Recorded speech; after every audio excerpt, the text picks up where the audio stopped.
കൂട്ടുകാരെ, വിവാഹം എന്നത് രണ്ട് മനസ്സുകളുടെ ഐക്യമാണ്. ഒന്നിച്ചു വഴിയേറാനാണ് തുടക്കം. പ്രണയത്തോടെ, പ്രതീക്ഷയോടെ, സ്വപ്നങ്ങളോടെ ഒരു ജീവിതം തുടങ്ങുന്നു. എന്നാൽ വർഷങ്ങൾ പിന്നിടുമ്പോൾ ആ ബന്ധം മങ്ങിത്തുടങ്ങുന്നു. അതെ, പല കുടുംബങ്ങളിലും കല്യാണത്തിനു ശേഷം വർഷങ്ങൾക്കകം ഭർത്താവിനും ഭാര്യയ്ക്കും ഇടയിലുള്ള സൗഹൃദം മങ്ങുന്നു. ഇനി വീഡിയോയിലോട്ട് വരാം. ഇന്ന് ഇവരുടെ 30ാം വാർഷികമാണ്. 30 വർഷത്തെ പ്രണയയാത്ര. അങ്ങനെ ഉപ്പയും മക്കളും കൂടി ഉമ്മയ്ക്കൊരു കിടിലൻ സർപ്രൈസ് കൊടുക്കുകയാണ് കേട്ടോ. ഉമ്മയ്ക്കൊരു റിങ് സമ്മാനമായി വാപ്പ അവിടെ ടേബിളിൽ വെക്കുകയാണ് കേട്ടോ. ഉമ്മ ഇതുവരെ കണ്ടിട്ടില്ല. ഉമ്മ സംസാരിച്ചിരിക്കുന്നതിനിടയിൽ അത് ശ്രദ്ധിച്ചിട്ടില്ല കേട്ടോ. അങ്ങനെ വാപ്പ ശ്രദ്ധ തിരിക്കാൻ വേണ്ടി വാപ്പയുടെ ഫോൺ എടുത്ത് ആ റിങ്ങിന്റെ അവിടേക്ക് വെക്കുകയാണ്.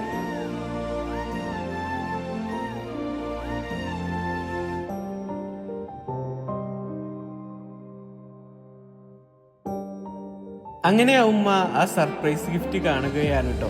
ഉമ്മ ആകെ സർപ്രൈസ് ആയി പോവുകയാണ്. ഉപ്പയും മക്കളും കൂടി ഉമ്മയ്ക്കൊരുക്കിയ സർപ്രൈസ് സമ്മാനം. മനോഹരമായ കുടുംബം അല്ലേ? ഇവരുടെ ഈ സ്നേഹം എന്നും ഇതേപോലെ തന്നെ നിലനിൽക്കട്ടെ.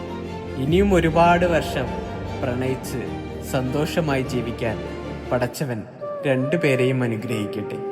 ഇതിൽ കൂടുതൽ എന്താണല്ലേ ഓരോ ഭാര്യമാരും ആഗ്രഹിക്കുന്നത്? ഈ ചേർത്ത് പിടിക്കൽ അതുമാത്രം മതി. പ്രണയമെന്നത് പ്രകടിപ്പിക്കാനുള്ളതാണ്, എടുത്തു വെക്കാനുള്ളതല്ല.